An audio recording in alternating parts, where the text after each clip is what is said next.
South Wales straight.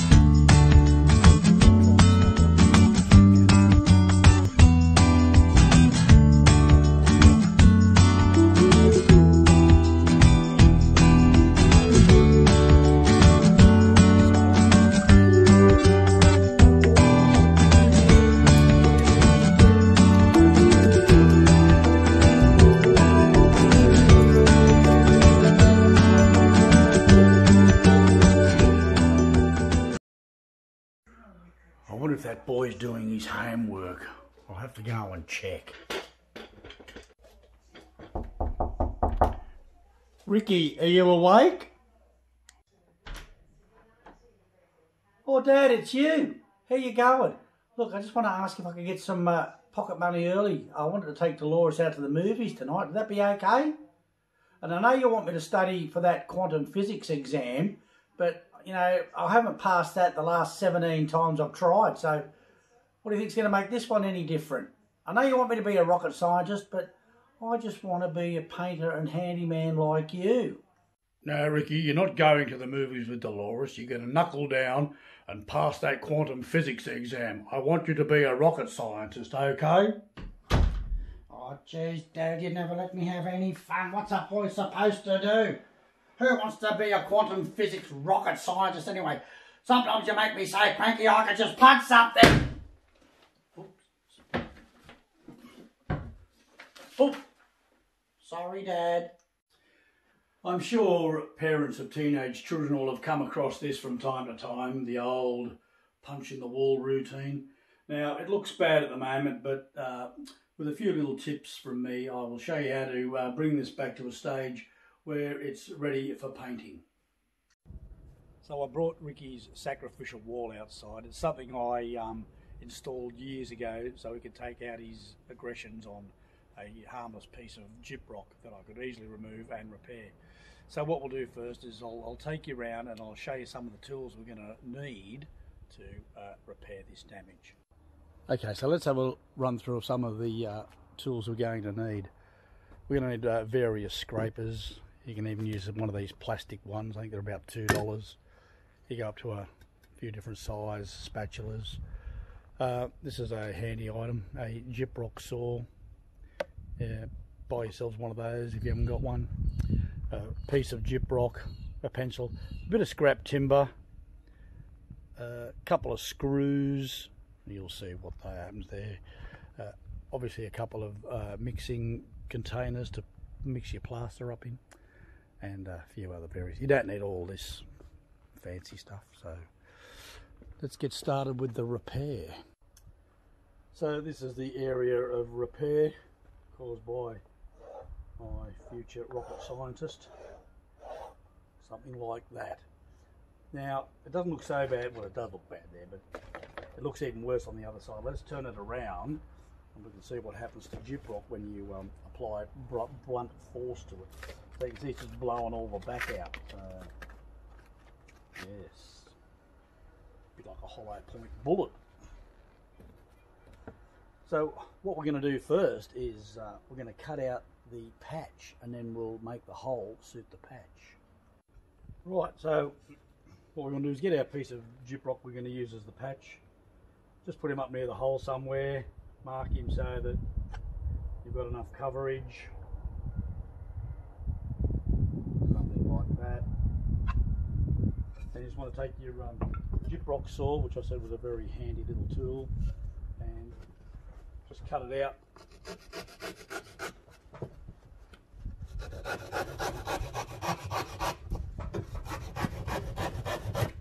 Doesn't have to be perfect.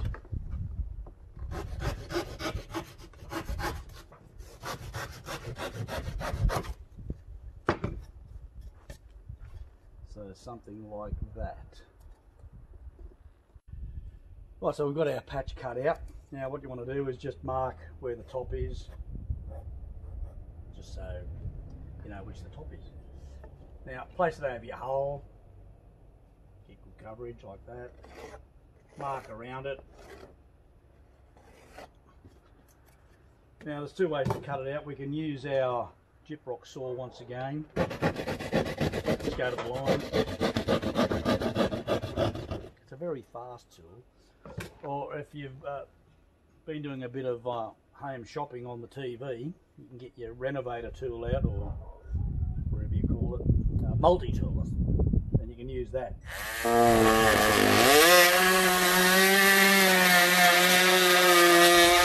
Very fast, but a little bit noisier.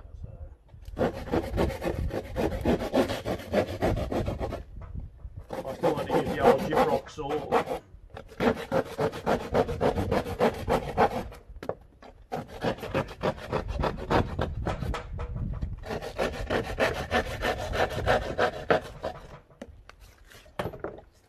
Get rid of some of that carnage from inside the back. Take your patch, orient him up, and he should fit pretty nicely. Look at that. First time. What's going on? So now, I want to take that scrap piece of wood we had, which I've already marked out, so I know what's going on. So, if this was your real wall, you take your screwdriver, just start your screw off there, place your bit of batten or timber on the inside of the wall like that, hold him against it, in she goes. Now what you want to do at this stage, make sure the head of that screw is countersunk, okay? Just makes life so much easier. Same on the other side. That easy. Now if you want to be really fancy, you could have put a bit of glue on either side of that batten, so you get more of a permanent bond, but it's not necessary. So, well, I don't think it is. So, let's move on to the next phase. Alright, so before we get carried away with mixing up plaster and that, we'll just prepare the area a bit more before we stick everything together. So just any little bits of loose paper or stuff like that, just peel them out of the way. They'll only bubble up once you start applying your plaster and top coats. Then just with your sanding block or a bit of sandpaper, just sort of take off any edges on the cuts that you made. Same on your patch. The less things that are sticking out, the better. Okay, so that's ready to go. So what I do at this stage is I just stick a screw in that just to hold everything together. You don't need to, you can just get away with letting it just sit there with whatever.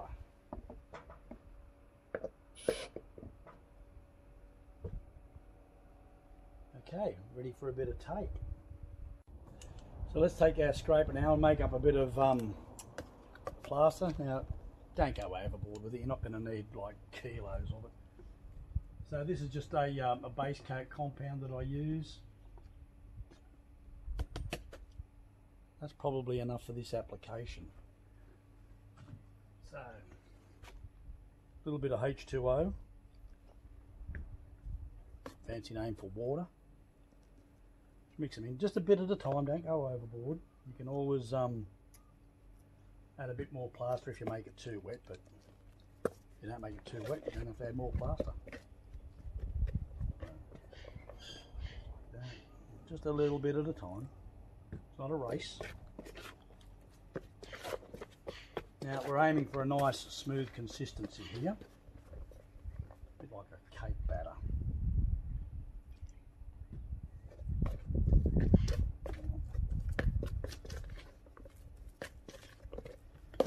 Now the better you mix it, the smoother it will be. So just a little bit more, just like that.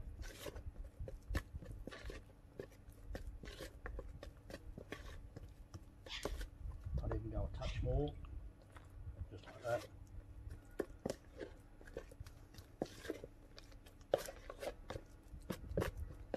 Make sure it's all thoroughly mixed. You don't want any dry bits of plaster in your mix.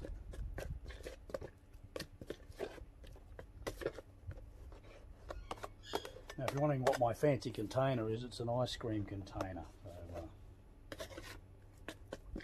been using them for years.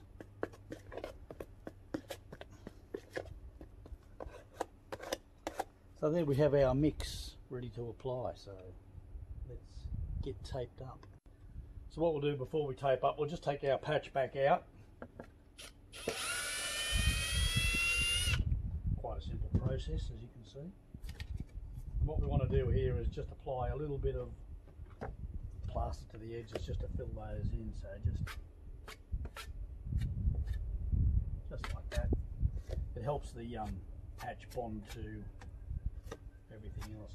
Try not to get too much on your batten there, because you'll end up with a different thickness between your patch and your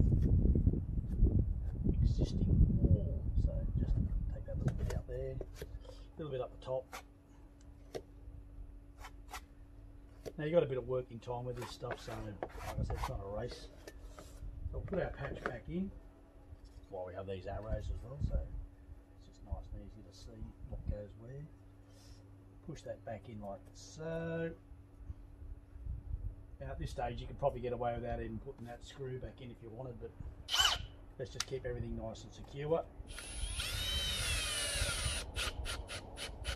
So he's in. Take a pair of scissors. Now this is probably the easiest stuff to use for patching. It's just that gauze tape. So just mark out where you want it.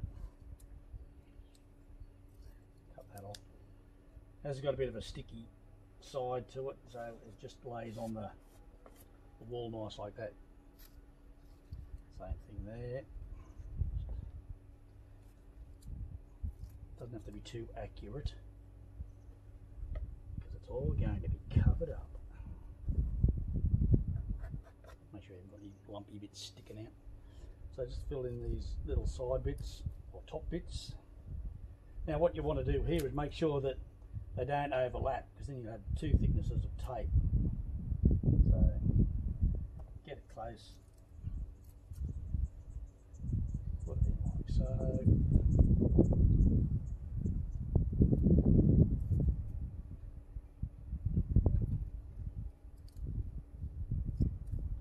Also helps to have a sharp pair of scissors on hand. I'll just trim that one up a little bit more.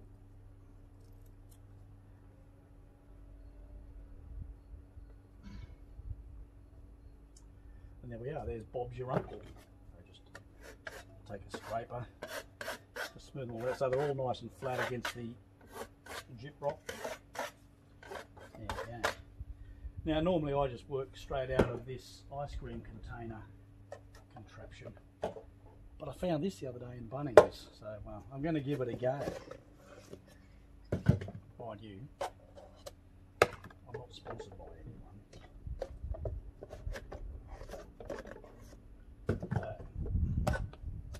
Let's give this doodad a go.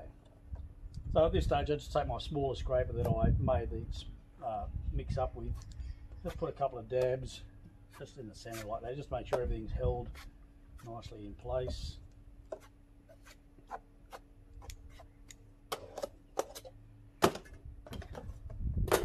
Now you could do this all with this plastic scraper if you wanted, but because I've got these nice metal ones, that's what I like to use. So put a bit of spackle on your knife. Let's get the first one on. If you got any big voids, just push it in there. First one doesn't have to be too pretty.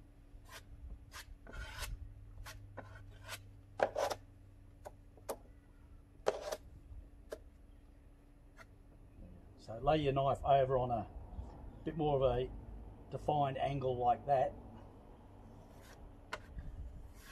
Let the plaster run off your knife.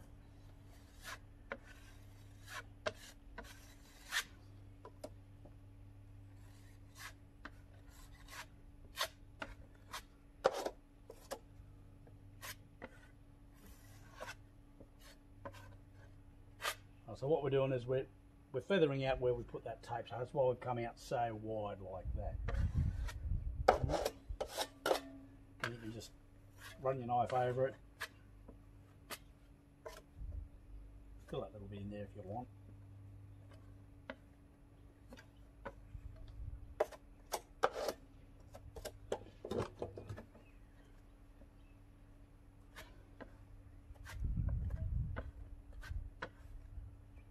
So laying your knife over, the plaster comes off. If you're doing it more of a straight up way like that, you're scraping plaster off. So at this stage we're just putting plaster on.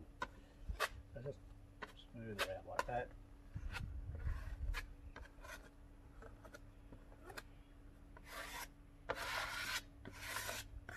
Don't overplay with it. So let that go off, but I'll show you a trick to make it go off even faster.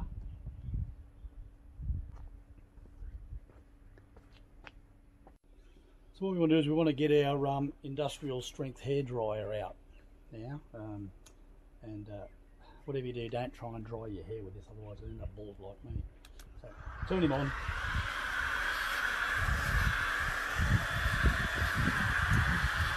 All over like that. Don't get too close, you'll end up burning stuff.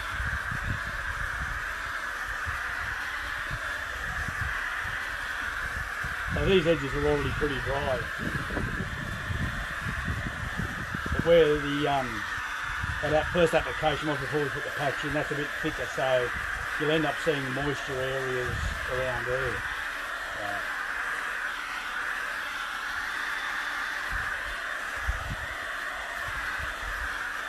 Just so that this is all changed colour to a whitish colour. Perfect.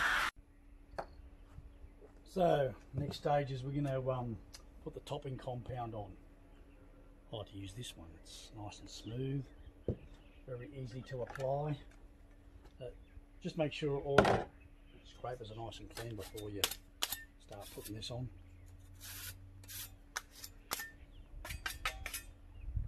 Make sure you've got a nice straight edge.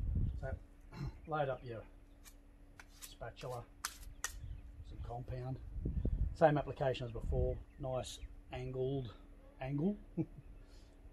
and on she goes. Now this is a very smooth compound and it goes on nicely. So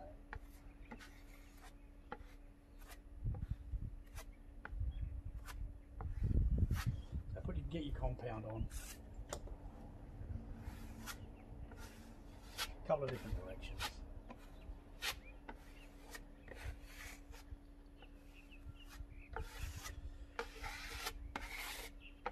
And as you can see, the patch is getting wider with each application. That just gives that more of a smooth, feathered look to it. So just get that dried off and see if she needs another coat or not. Now here's a classic example of what can go wrong when you're using one of those hair dryers. So for the purpose of this demonstration, and I was drying things out too fast, I've got a bit of a bubble there. So we'll dig him out and fix him up before the final coat. So just something to be conscious of when you're doing these patches and you're trying to do them fast. You can get air bubbles because sometimes it's not all the way dry through, so you've got moisture or air still wanting to come through. So what we'll do is we'll just dig that bubble out. Let it dry off a little bit more. We'll put a bit more topping compound on him and we should be good to go. So off camera I just patched up where that bubble was that we just dug out. So I think for this demonstration we'll give this another skim.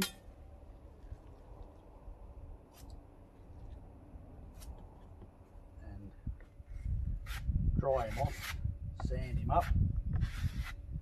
So same scenario, get your compound on there like so.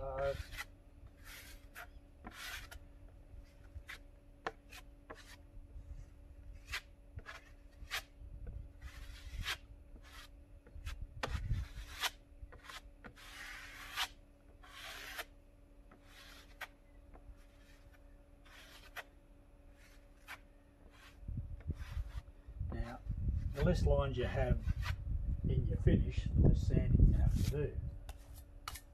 So, take all the compound off your knife. And just with a nice light touch, just go back over it all again.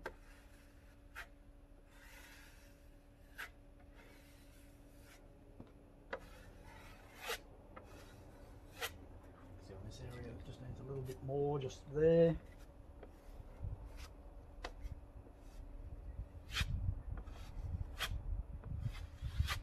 So once again, the patch just gets wider as you feather it out further. So there you have it. 2 coats of topping compound. We'll dry that off, sand it up, see what the finished article is going to look like. Right, so I've let this dry thoroughly now. I went off and had a cup of tea and some beautiful banana cake. So this is nice and dry now, ready for the final phase, which is the sanding phase. Now, I like to use these little foam sanding blocks. They come in all different grits, shapes and sizes. This one's a bit too aggressive. This is like an 80 and a 60, so we don't want to use that one. What we want to use is something around 120. So the finer the better. The less lines you have in your finished work, it won't show up in your paint work. So what we want to do at this stage is just nice and lightly, just side to side, angle to angle, on a 45 degrees.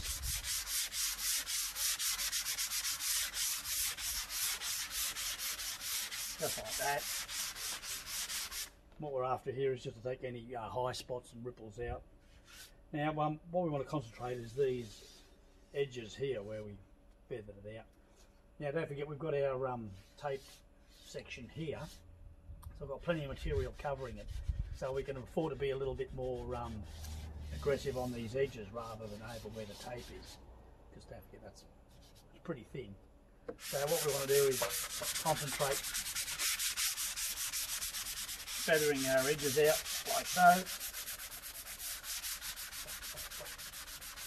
Now use your hand, it'll pick up any discrepancies in that edge very quickly. Run your hand all over, see if you can feel any ripples or low spots, high spots. That's pretty good. But keep your sander clear. Always give it a bit of a tap every now and again. So now give it an all over sand, just nice and lightly. We're not removing a lot of material, just those little ridges and things. Once again, just that final 45 degrees up and down.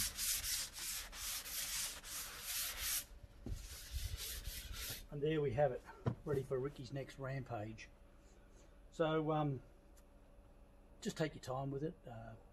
As you can see, it's not rocket science, it's just Gyprock. If you go through these steps, you'll have a good result every time. And if it needs more compound, give it more compound and just sand it off and it'll be perfect. So if you've liked this episode, yeah, give it a thumbs up. Subscribe if you want.